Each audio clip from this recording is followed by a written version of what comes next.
Hello everyone, welcome back to my channel. আমি আবার বহরমপুর থেকে চলে এসেছি তোমাদের সাথে একটা ছোট্ট ভিডিও শেয়ার করব বলে। আমি বেশ কিছুদিন আগে একটা দার্জিলিংয়ের ভিডিও পোস্ট করেছিলাম, যেখানে আমি আমার হোটেল থেকে যে ভিউ পয়েন্টটা দেখা যাচ্ছিলো সেই ভিডিওটা। তো তোমরা ওখানে অনেকেই কমেন্ট করেছো যে দিদিভাই তুমি কি ঠান্ডার মধ্যেই মানে দার্জিলিং বেড়াতে গিয়েছো?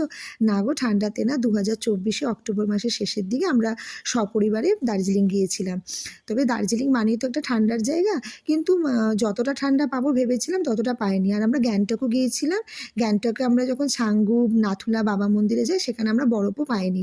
আর এই ভিউটা দেখছো, এটা হচ্ছে আমাদের গ্যাংটক থেকে, মানে যখন আমরা নাথুলা কিংবা বাবা মন্দির থেকে আসছিলাম, সে একটা ভিউ পয়েন্ট।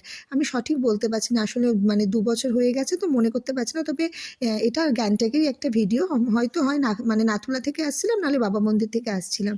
তা ভিডিওটা তোমাদের কেমন লাগলো জানিও। ভালো লাগলে লাইক কমেন্ট করে দিও। ততক্ষণের জন্য টাটা।